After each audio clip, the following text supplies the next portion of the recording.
함께 나누실 하나님의 말씀은 신명기 6장 4절에서 9절까지의 말씀입니다. 저와 여러분 한 절씩 교독하시다가 마지막 9절은 다 같이 한 목소리로 봉독하시겠습니다. 이스라엘아 들으라. 우리 하나님 여호와는 오직 유일한 여호와시니 너는 마음을 다하고 뜻을 다하고 힘을 다하여 내 하나님 여호와를 사랑하라.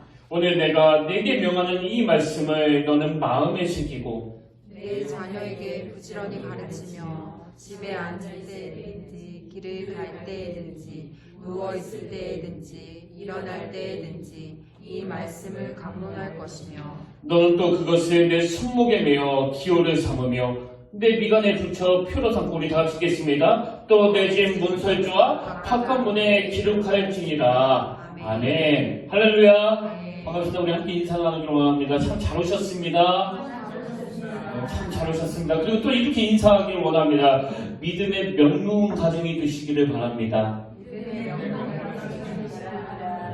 우리 평택교회 모든 성도님들이 다 믿음의 명문 가정이 되기를 진심으로 축복합니다.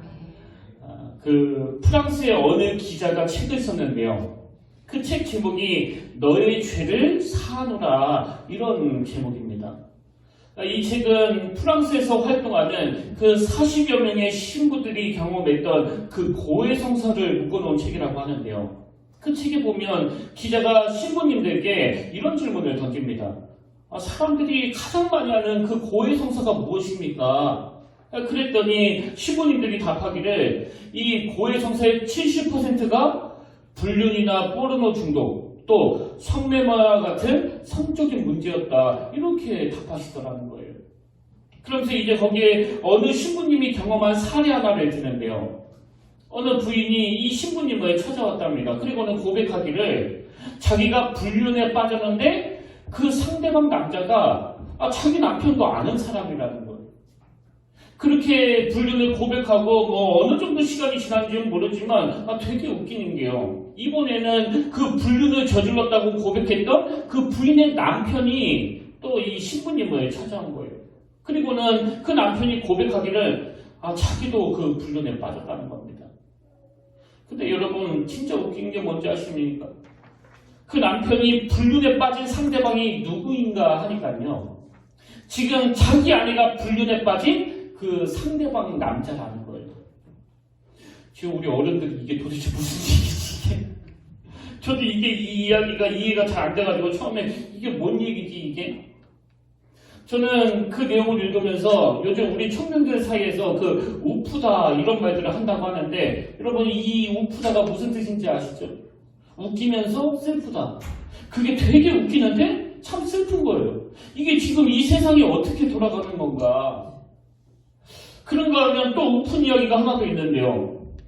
한 1년 전에 그 카자흐스탄에 사는 한 남자가 그 결혼식을 한 겁니다. 근데 신부가 누군지 아십니까? 여성 신체를 본뜬 성인용 리얼돌.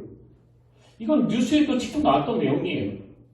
제가 그 기사를 보니까요, 이 남자가 성인용 인형과 2년 가까이 열애한 끝에 그 결혼식을 올리게 되었다. 근데 여러분 이게 장난으로 한 게 아닌 게요. 모든 결혼 순서 하나하나가 굉장히 진지하고 엄숙하게 진행됐다고 그러더라고요.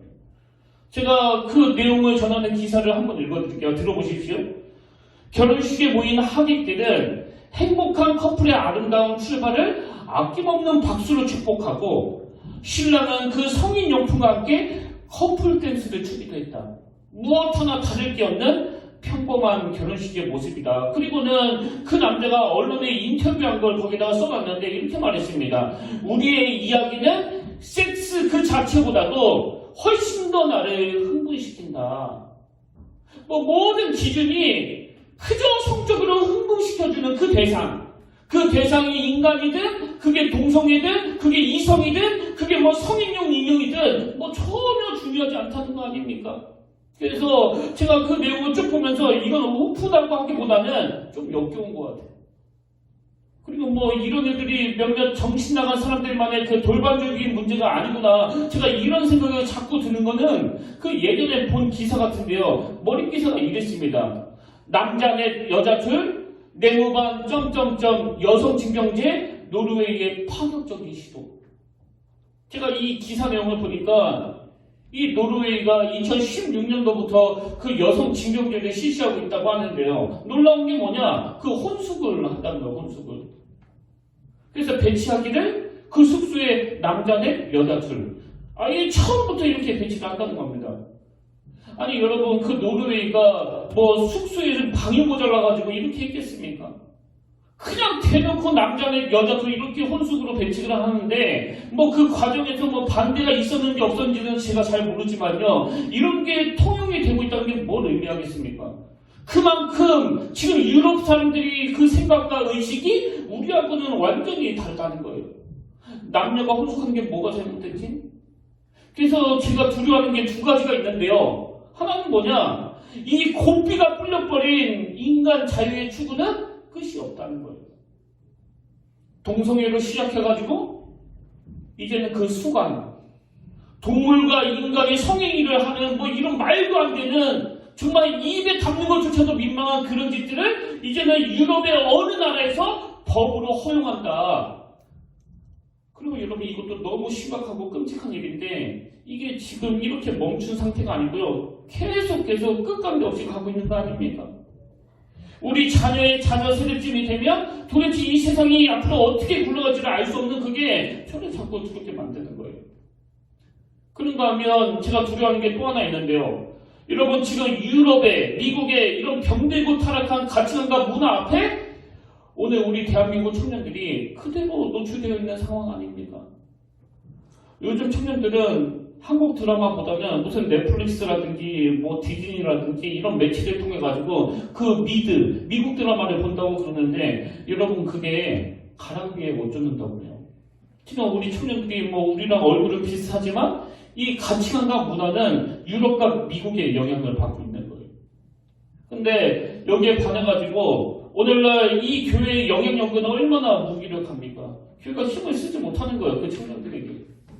여러분 그 청년들에게 무슨 신앙교육이 일어나고 있습니까? 그리고 또 가정은 또 어떻습니까?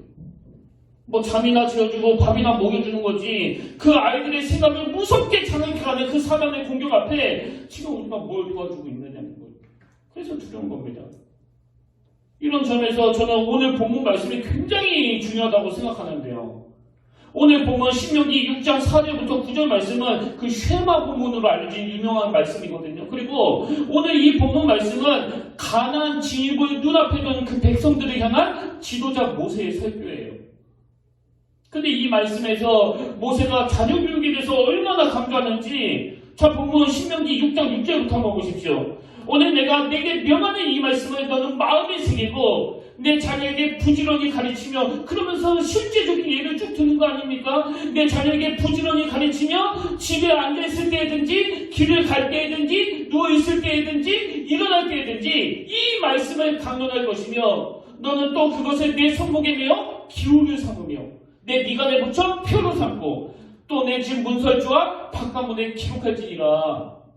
지금 모세가 너무나 절실한 마음으로 호소하고 있는 거 아닙니까? 막 때는 어떤지 못 어떤지 뭐 기회가 있다 기회가 없다 그런 헛소리 하지 말고 막 틈나는 대로 자녀들에게 가르쳐야 된다는 거예요. 여러분 모세가 이런 애타는 심정으로 호소하는 데는요 반드시 이유가 있습니다. 여러분 다 아시지만 그 구약의 신명기서는 지도자 모세의 설교 3편으로 이루어져 있거든요.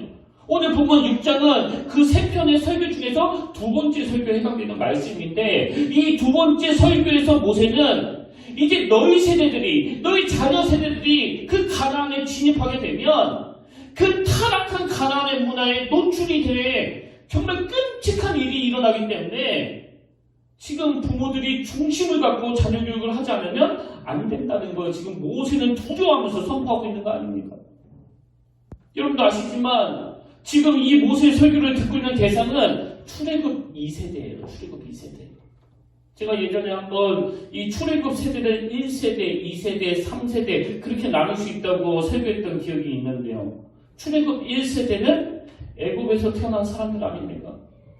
그래서 애굽에서 종살이도 해보고 뭐 10가지 재앙도 거치고 홍해를 건너는 과정에서 하나님이 어떤 은혜로 건너가게 해주셨던가 이걸 경험한 세대가 출애굽 1세대예요. 그런가 하면 출애굽 2세대는 광야에서 태어났기 때문에 그 광야 세대라고 부르기도 하는데요.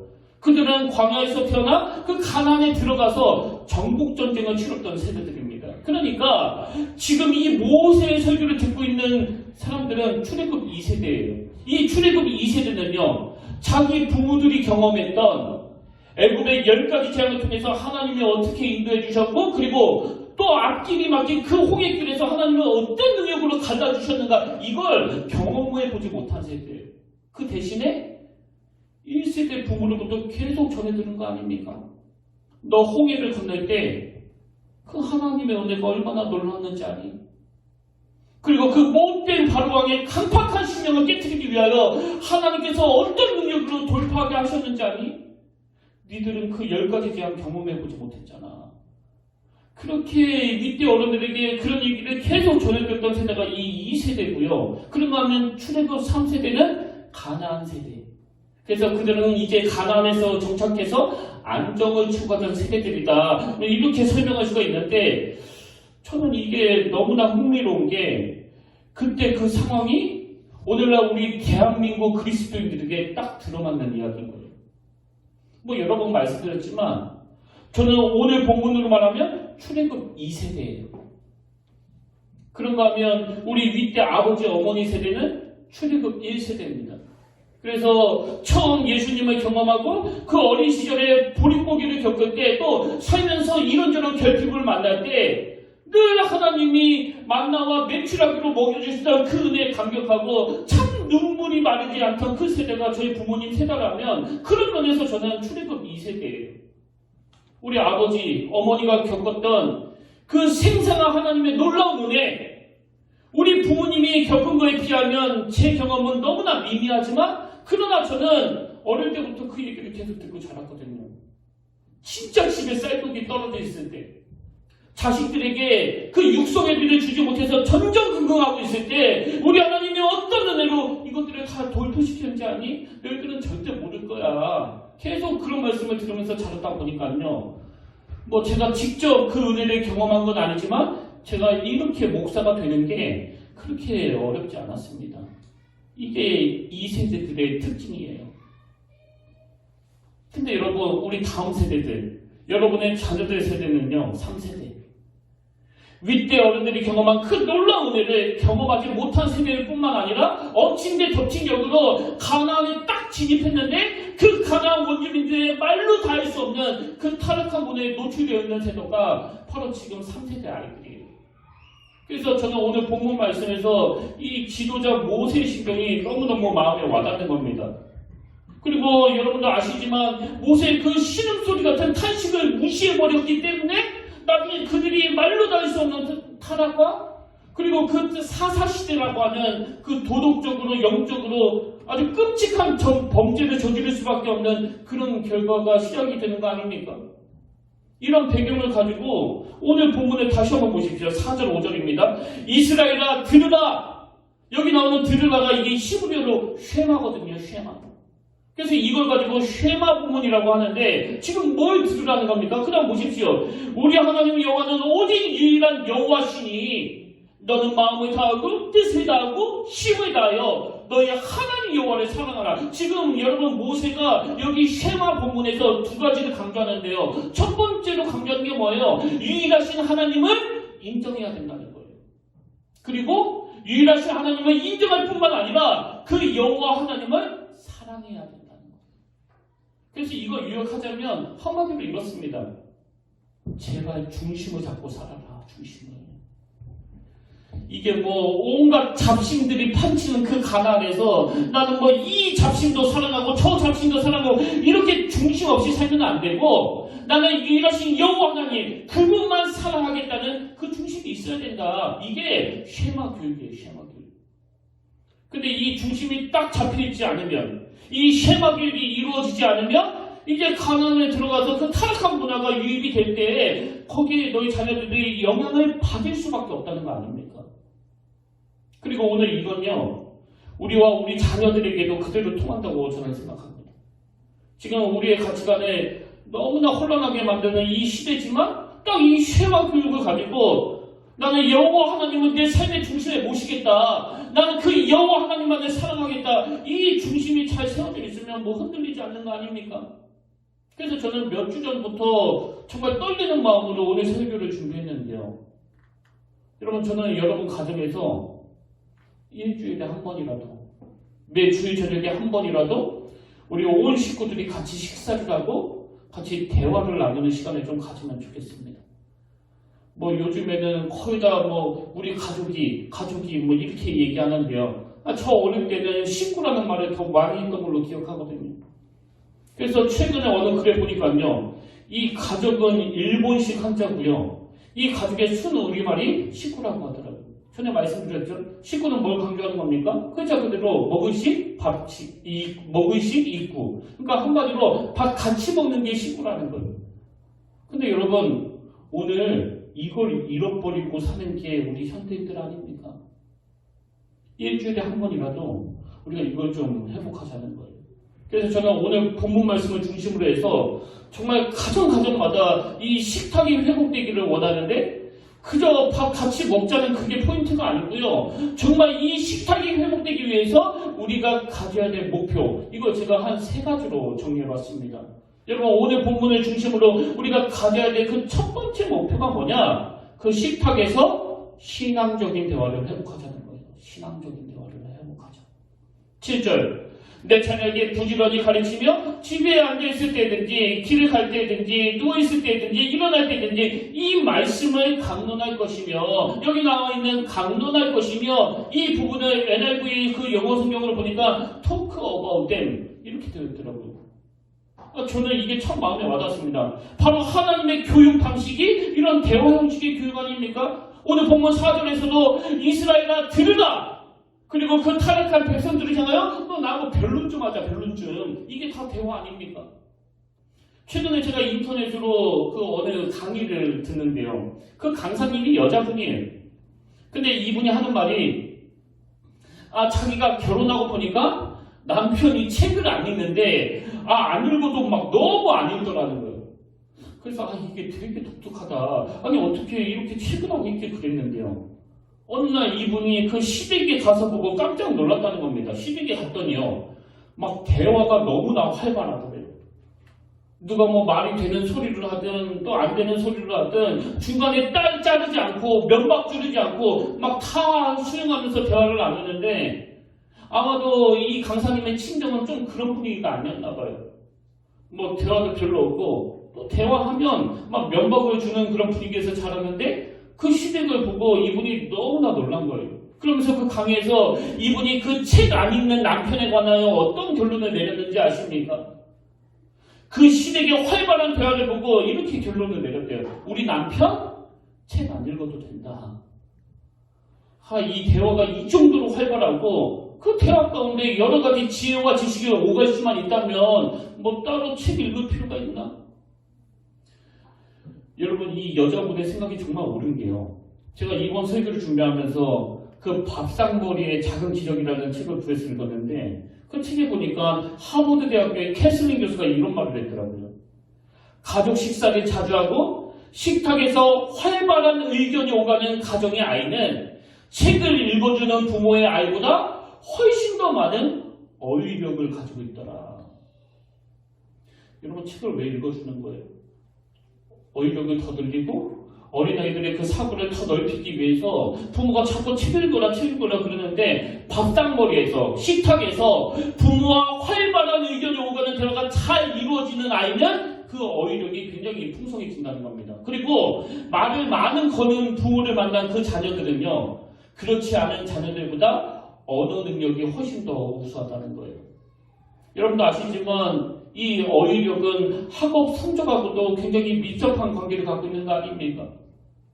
근데 우리 한국 교육의 모순이 뭐예요?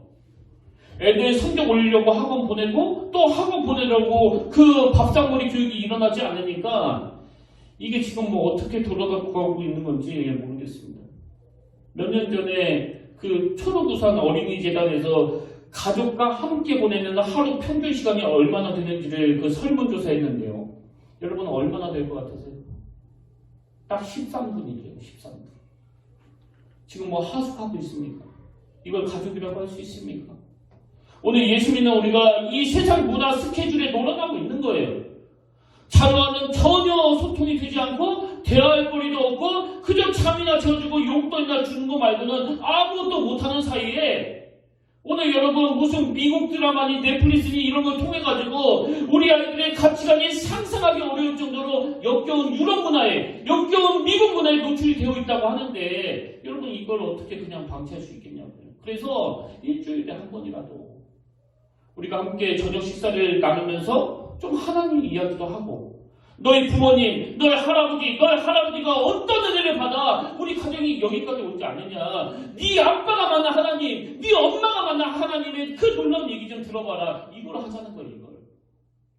그래서 대화가 오가고 아이들에게 질문이 오가고 그러면서 이 밥상머리의 신앙교육, 이 대화가 좀 이루어지도록 하자. 이게 우리의 그 첫 번째 목표예요. 그러고 나면 우리 가정의 식탁을 회복하기 위해서 두 번째 목표가 뭐냐? 식탁 교제를 통해서 주님 안에서의 즐거움을 회복하자는 겁니다. 주님 안에서의 즐거움 회복. 이 가정은 홈스위트홈 아닙니까? 오늘 본문 7절을 보십시오. 내 자녀에게 부지런히 가르치며, 여기 나오는 부지런히 가르치며, 이 단어는 샤난이라는 단어인데요. 히브리어 단어예요. 이 단어는 갈다, 연마하다, 날카롭게 하다, 그런 뜻을 가지고 있거든요. 근데 이것도 제가 영어 NIV 성경으로 보니까 이렇게 되어 있더라고요. Impress them on your children. 그러니까 내 자녀에게 부지런히 가르치고를 다른 말로 하면 내 자녀들을 감동시키라, 이렇게도 번역할 수 있는 거예요. 물론 여기 나오는 임프레스라는 단어가 전체적인 맥락으로는 그 각인시키라는 뜻으로 쓰여졌겠지만, 그러나 제가 내 자녀들을 감동시키라 그렇게 번역할 수 있는 NIV 성경을 보면서 마음에 무슨 깨달음이 있느냐, 여러분도 아시지만 아이들에게 신앙을 각인시킨다고 그게 무슨 주입식 교육으로 되는 겁니까? 무조건 믿으라고 해서 믿어지든가요? 감동이에요. 교육은 감동입니다. 여러분, 제가 왜 주일 저녁마다 우리가 함께 식탁을 나누고 자녀들과 함께 대화를 나누는 시간을 가지자고 하냐면, 신앙은 전수하는 건데요. 강제로 주입해서 되는 게 아니기 때문이에요. 즐거운 식탁 안에서. 그리고 이걸 잘 활용하신 분이 바로 우리 예수님 아닙니까? 여러분, 그 당시 종교 지도자들이 예수님을 비난하면서 했던 말을 기억하십니까? 누가복음 7장 34절. 인자는 와서 먹고 마시매 너희 말이 보라. 지금 예수님을 뭐라고 비난합니까? 너희 말이 보라. 먹기를 탐하고 포도주를 즐기는 사람이요 세리와 죄인의 친구로다. 그 타락한 종교 지도자들이 지금 예수님을 먹기를 탐하는 자라고 비난하고 있지만요, 여러분, 그 결과를 한번 보자고요. 그 결과를. 그 악한 세리와 이 죄인을 누가 변화시켰습니까? 그 당시 종교 지도자입니까? 그들이 비난하는 이 예수님이잖아요. 그럼 어디서 변화시켰습니까?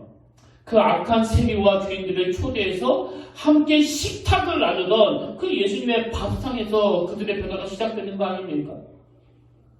오늘 우리 예수 믿는 부모들이 반성해야 되는 게 바로 이거예요. 사실 제가 오늘 말씀을 준비하면서 많은 질문을 하게 되는데, 여러분 한번 질문을 드릴 테니까 답해보세요. 여러분, 오늘 우리 아빠들은, 우리 엄마들은 지금 자녀들에게 있어서 이 경직된 종교 지도자의 모습으로 다가가십니까? 아니면 밥상을 차려주시는 예수님의 모습으로 다가가십니까? 너 큐티 안 했지? 너 십계명 외울 수 있어? 너 예수 믿는 데가 왜 그 모양이야? 이건 종교 지도자의 모습이에요. 그래서 대부분의 애들이요, 예수 잘 믿는 부모를 엄청 싫어합니다. 제가 사역할 때도 보니까 종종 부모님들하고 상담을 하게 되면 우리 부모님들의 고민이 그거예요. 애들이요, 이제는 모이자고 해도 안 모입니다. 이제는 뭐 대화도 안 하려고 합니다. 부모님이 그 평소에 종교 지도자의 모습으로 경직되게, 너 장로 자식이 그러는데, 너 권사 자식이 그러는데, 그러니까 모이자고 하면 또 그렇게 할 것 같으니까 아이들이 모이는 걸, 이 대화하는 걸 되게 싫어하는 거예요. 여러분, 오늘 우리 가정이요, 다시 이 즐거움을 회복해야 돼요. 그래서 오늘 예배 마치고 가실 때 이 가족들과 함께 그 즐거운 대화 시간을 좀 확보 좀 하시라고, 오늘 검사님은 뭐 부대찌개를 준비하시고, 또 저도 식사 후에 먹을 수 있는 다과를 예배 끝나고 각 가정마다 드릴 예정인데요. 여러분 이것들을 가지고 그 귀한 식사 시간에 먼저 우리 부모님들이 자녀들에 대한 태도가 좀 바뀌었으면 좋겠습니다. 즐거움으로, 기쁨으로, 또 격려로. 그리고 이건 교회도 마찬가지예요. 사실 저는요, 요즘에 자꾸 제 어린 시절의 그 모교회가 그렇게 그리운데요. 참 가난하고 결핍된 게 많았던 그 교회에 제가 할 수만 있다면 그 교회 담임 목사로 가고 싶은 심정이에요. 게다가 어릴 때 그 추억은요, 주일날 그 11시 예배를 마치고 나면 온 성도들이 애고 어른이고 할아버지 할머니 다 모여가지고 그 점심 식사로 같이 국수 먹었던 거. 그 시절의 메뉴는 1년 12달 똑같아요. 그 잔치국수. 예배 마치고 이렇게 잔치국수를 먹는데 저는 그 잔치국수가 그리운 게 아니라 그 교회에서 그렇게 오손도손 모여 앉아가지고 우리 모교의 어른들하고 같이 국수 먹으면서 한 주간 어떻게 지냈느냐고 아무도 먹고 또 농담을 나누던 그 시절이 막 너무나 그리운 겁니다. 여러분 이민교회가 되는 이유를 아세요? 이민교회는요 예배 마치고 온 성도들이 함께 그 식사를 하거든요. 요새는 뭐 많은 이민교회들이 뭐 도넛으로 바꿔서 준다고 하는데 그래도 여전히 밥을 해가지고 그 엿새 동안 그 미국 사람들 밑에서 살다가 함께 모여서 밥 먹는 시간들을 보내다 보니까 그러니까 그 전도가 쉬운 겁니다. 제가 참 우리 예수님께 신세를 많이 졌는데요. 결정적인 게 그 학교 다닐 때 성탄절을 대놓고 밤새도록 그 놀게 해주신 분이 바로 우리 주님 아닙니까?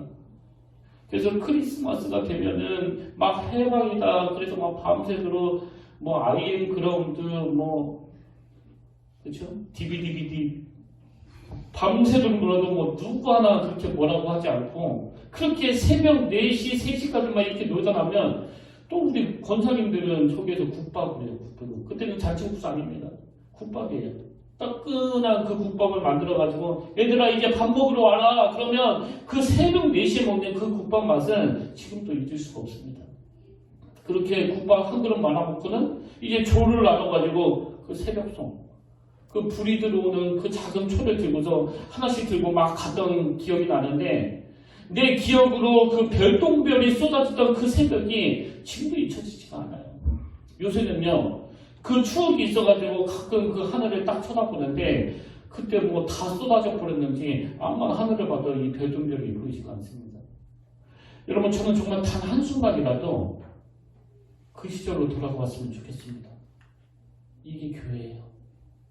너 예수 안 믿으면 너 지옥 가? 너 죽을래? 이래서 전수되는 게 아니라 자연스럽게 그저 어른과 아이들이 함께 올려 잔치국수 먹고 그 뜨거운 국밥을 먹으면서 추억을 쌓아가는 이게 신앙교육이거든요. 그런 의미에서 저는 빨리 이 코로나19가 종식돼가지고 교회들마다 이 신앙생활의 즐거움이 다시 회복되면 좋겠습니다. 요새같이 이렇게 외로운 하이테크 시대에 우리 모두가 목마른 게 그 하이터치 아닙니까? 하이터치? 내 이름을 알아주고 내 이름을 불러주고 우리 잔치국수 먹으러 가자 함께 손잡고 가는 이런 교회가 좋은 교회거든요. 제가 이 설교를 준비하는데 자꾸 눈시울이 붉어지게 만드는 노래가 있었는데요. 제가 중학교 음악 시간에 불렀던 노래를 기억합니다. 즐거운 곳에서는 날 오라 하여도 내 쉴 곳은 작은 집 내 집뿐이리. 이 노래가 생각나면서 그렇게 눈물이 나더라고요. 저 어릴 때는요 너무너무 가난하고 또 집은 얼마나 추운지 그 거실에다가 전기장판 하나 딱 켜놓고 온 가족이 그 한 입으로 덮고 잘 정도로 너무나 힘들었던 게 제 어린 시절인데 저는 그 시절이 막 눈물이 나기 그리운 거예요. 그때 저희 아버지는 공무원이셨는데요. 뭐 월급을 타자마자 암 투병 중이신 그 할머니 병원비로 또 할아버지가 세우신 그 개척교회 헌금으로 그리고 오영주 중에 장남이다 보니까 동생들 학비로 다 월급이 나가는 거예요. 그래서 정작 우리 집은 늘 부족한 겁니다. 근데 1년에 뭐 한두 번 아버지가 그 퇴근길에 그 치킨 한 마리 사오시면요. 서로 삼형제가 막 한 조각이라도 더 먹겠다고 그렇게 싸우고 그랬는데 요즘에는 자꾸 그때가 그리운 거예요. 이거 회복하자고요. 주일 저녁에 막 그냥 진수성찬을 찾아서 좋은 게 아니라 우리 어릴 때 그렇게 오손도손 티격태격 하면서 보냈던 이 즐거움을 회복하자는 거예요. 마지막 세 번째로요. 식탁 회복과 관련해서 목표가 하나 더 있습니다. 식탁 공동체의 능력 회복하기. 저는 우리 가정의 식탁이 회복되기 위해서 앞에 첫 번째도 중요하고 두 번째도 중요하지만 이 세 번째가 제일 중요하다고 생각하는데요. 여러분 제가 그 지난 부활절날 엠마오로 가던 그 두 제자에 대해서 설교하지 않았습니까? 근데 여러분 제가 그 본문을 묵상하다가 너무너무 중요한 포인트 하나를 제가 알게 됐는데요. 자, 엠마오로 가던 그 두 제자를 만나주시는 주님을 한번 보십시오. 누가복음 24장 30절. 그들과 함께 음식 잡수실 때 떡을 가지사 축사하시고 떼어 그들에게 주시니 그들의 눈이 밝아져 그인 줄 알아보더니 예수는 그들에게 보이지 아니하시는지라. 그 다음 32절. 그들이 서로 말하되 길에서 우리에게 말씀하시고 우리에게 성경을 풀어주실 때 우리 속에서 마음이 뜨겁지 아니하더냐. 여러분 주님이 풀어주시는 그 말씀을 통해서도 우리 마음이 뜨거워지지만 더 결정적인 거 주님이 찾아주시는 주님과 함께 더불어 먹는 그 식탁에서 그들의 눈이 밝아졌다는 거예요.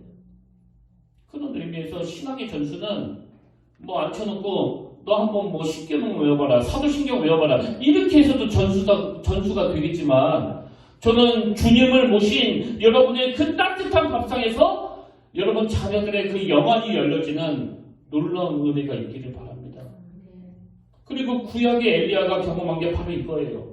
막 그 번아웃이 와가지고 그 로뎀나무 밑에서 자살 충동을 느껴가지고 주여 나 그냥 죽여달라고 내 생명 거두어가시라고 이런 비참한 상태에 빠져있던 엘리야에게 여호와 하나님이 어떤 일을 행하셨습니까? 밥상을 차려주시는 거예요. 열왕기상 19장 5절. 로뎀나무 아래에 누워 자더니 천사가 그를 어루만지며 그에게 이르되 일어나서 먹으라 하는지라. 본즉 머리맡에 숯불에 구운 떡과 한 병 물이 있더라. 이에 먹고 마시고 다시 누웠더니 여호와의 천사가 또다시 와서 어루만지며 이르되 일어나 먹으라. 내가 갈 길을 타가지 못할까 하노라 하는지라. 그랬더니 그 다음 8절. 이에 일어나 먹고 마시고 그 음식물에 힘을 의지하여. 뭘 의지했습니까? 그 음식물에 힘을 의지하여 40주 40야를 가서 하나님의 산 호렙에 이르니라. 여러분 저는 우리 주님을 모시고 가족들과 식탁을 함께하는 매 주일 저녁마다 엘리야가 경험한 이런 놀라운 회복의 역사가 일어나기를 원합니다. 참 내일 학교 가려니 가슴이 답답하고 또 내일 직장으로 가려니 또 그 짓누름 속에서 눌러있던 그 우리의 가족들이 주님과 가까운 온 가족이 나누는 그 식탁 속에서 이에 일어나 먹고 마시고 그 음식물에 힘을 의지하여. 그래서 저는 누가 뭐 성경 중에 제일 좋아하는 그 말씀 하나를 꼽으라고 한다면요. 저는 그 시편 23편을 꼽을 것 같아요. 1절에서 여호와는 나의 목자시니 내게 부족함이 없으리로다. 그리고는 그 부족함이 없었던 이유를 쭉 열거하는데 그 중에서 저는 이번 주에 5절이요. 주께서 내 원수의 목전에서 내게 상을 차려주시고 주께서 내 원수의 목전에서 내게 상을 차려주시고 기름을 내 머리에 부으셨으니 내 잔이 넘치나이다. 다윗을 향하여 막 상처를 주고 조롱하고 비웃는 그 원수들이 보는 앞에서 주께서 나에게 잔치상을 차려주시고 나를 귀한 손님으로 여겨주시니 내 잔이 넘치나이다. 정말 눈물 나는 대목 아닙니까? 다윗이 그렇게 자기를 죽이려고 달려드는 그 원수들 앞에서 여호와 하나님이 나를 위하여 잔치상을 차려주시고 나를 존귀한 손님으로 그렇게 대우를 해주시니까 다윗이 막 의기양양한 거예요. 니들 봤지? 나 무시하지 마. 나 이런 사람이라고. 그리고 그건 그 사도 바울도 마찬가지 아닙니까? 이 주님의 배려와 사랑을 받고 있다 보니까 고린도후서 4장 8절 우리가 사망으로 우겨싸움을 당하여도 쌓이지 아니하며 답답한 일을 당하여도 낙심하지 아니하며. 바울이 이런 고백을 할 수 있었던 게 바로 이 원리 아닙니까? 그래서 저는 정말 오늘 저녁부터 주님 이름으로 온 가족이 모여있는 그 식탁 자리가 시편 23편에 나오는 하나님의 초청의 자리가 되기를 바랍니다. 우리 아이들이 밖에서 주눅들지 아니하고 위축당하지 아니하고 원수들이 아무리 조롱한다 할지라도 이 다윗처럼 그 원수들의 목전에서 잔치상을 배설해 주시는 그 하나님이 바로 내 아버지가 되신다고 고백하는 그런 믿음의 자녀들이 되기를 주님 이름으로 축복합니다. 결론은 이렇게 맺기를 원합니다. 요한계시록 3장 20절 볼지어다 내가 문 밖에 서서 두드리오니 누구든지 내 음성을 듣고 문을 열면 내가 그에게로 들어가 그와 더불어 먹고 그는 나와 더불어 먹으리라. 여러분 비록 엄마가 차려주는 밥상이고 또 아빠가 차려주는 밥상이라 할지라도 온 가족이 함께 모인 식탁에서 그리고 우리 자녀들에게 이 요한계시록 3장 20절에 그 놀라운 능력이 나타나게 되시기를 바랍니다. 내가 문 밖에 서서 두드리노니 누구든지 내 음성을 듣고 문을 열면 내가 그에게로 들어가 그와 더불어 먹고 그는 나와 더불어 먹으리라. 이 여호와 하나님을 중심으로 두는 그 쉐마 교육이 각 가정마다 일어난다 할 때 그 가나안 원주민들의 상상을 초월하는 타락과 성적인 유혹에 노출된 우리 자녀라 할지라도 딱 중심이 잡혀있어 그 흔들리지 않는 그런 자녀로 세움받게 될 줄로 믿습니다. 오늘 저녁부터 우리 밥상을 통해서 또 밥상에서 오가는 그 신앙적인 대화를 통해서 이런 놀라운 치유와 회복과 하나님이 주시는 꿈으로 날마다 무장이 되는 은혜가 가정마다 일어나게 될 줄로 믿습니다. 지난주에 저는 찬송가 559장 사철의 봄바람 불어있고 하나님 아버지 모셨으니 저는 한 주 내내 묵상을 하는데 마음속에 이 장면이 떠오르는 거예요. 특히 3절 아침과 저녁에 수고하여 다같이 일하는 온 식구가 한 상에 둘러서 먹고 마시고 한 상에 둘러서 먹고 마시고 여기가 우리의 낙원이라. 정말 우리 자녀들이 오랜 세월이 지나고 이 찬양을 부를 때 우리 엄마 아빠의 그 수고의 밥상을 기억하면서 아 그때 그게 바로 이거였구나 그런 깨달음이 있기를 바랍니다. 우리 가사를 기억하시면서 함께 이 찬양 불러보기를 원합니다.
3절 다시 한번 불러보기를 원합니다. 아침과 저녁에 슬퍼하여 다같이 일하는 음식들아 한상에 들어서 먹어마셔 여기 나무 위에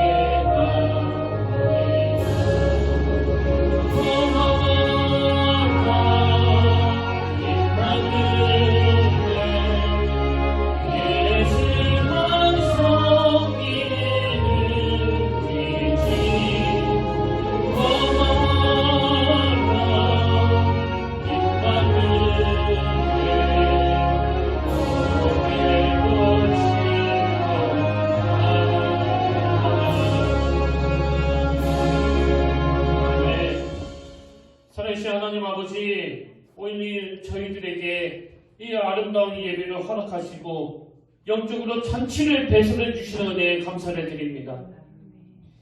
하나님, 우리는 광야 세대, 출애굽 2세대로서 하나님 앞에 눈물로 기도하기를 원합니다.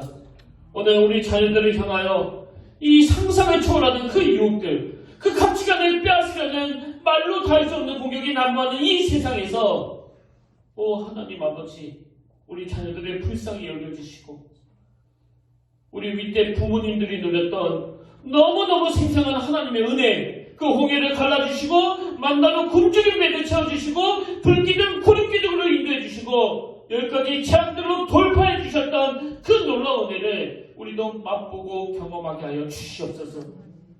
그리고 우리 다음 세대들에게 이 살아계신 하나님의 능력을 전하는 부모가 되기를 원하오니 오늘 각 가정의 식탁에서 이 쉐마길이 이루어질 때 온 식구가 함께 식탁에 둘러앉아 대화를 나눌 때 그 가정의 즐거움과 기쁨이 회복되게 하시고 주님을 모신 가정에 하나님이 어떤 능력으로 함께 하시는지를 돌아보는 시간이 되게 하여 주시옵소서.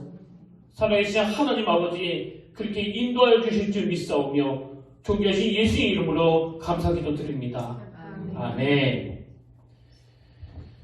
이제 우리 다 자리에서 일어나셔서 파송 찬양으로 기대라는 찬양을 부르기를 원하는데요. 저는 어제 이 찬양을 부르면서 마음속에 막 기대가 생기는 거예요. 왜? 이 찬양이 우리 부모님들에게 주시는 찬양 같아서. 저는 이 찬양 함께 부르실 때 하나님이 여러분에게 주신 사명을 마음 깊이 새기시면서 또 말씀을 기억하시면서 이 찬양을 하나님께 올려드리기를 원합니다.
참이 없으리로다. 주께서 내 원수의 목전에서 내게 상을 차려주시고 기름을 내 머리에 부으셨으니 내 잔이 넘치나이다. 볼지어다 내가 문 밖에 서서 두드리노니 누구든지 내 음성을 듣고 문을 열면 내가 그에게로 들어가 그와 더불어 먹고 그는 나와 더불어 먹으리라. 하나님, 종이 읽은 이 모든 말씀들이 예수 믿는 가정의 자녀들에게 그대로 구현되기를 원합니다.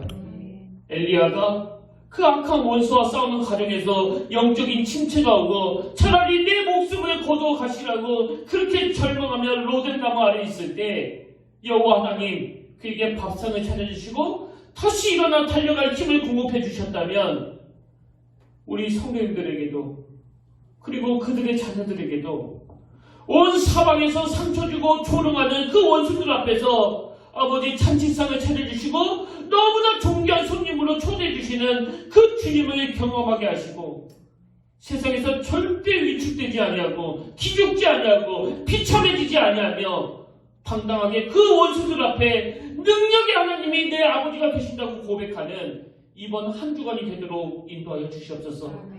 하나님, 오늘 저녁부터 온 가족이 모여 함께 밥상을 나눌 때 거기에 놀라운 능력이 나타나도록 주님 임자하여 주시옵소서. 이제는 우리 주 예수 그리스도의 은혜와 하나님 아버지의 다없는 사랑과 성령님의 감동, 감화, 위로, 통 충만하심의 역사가 오늘 주신 말씀 마음에 담고 힘어도 달려가기로 다짐하며 예비하는 모든 주의 자녀들 머리 위에 지금부터 영원토록 함께 하시기를 간절히 축원하옵나이다.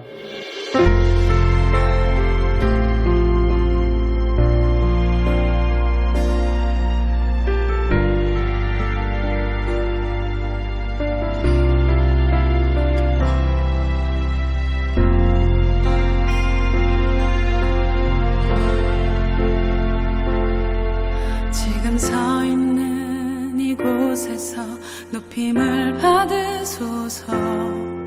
내가 밟는 땅 주님의 땅이니 하늘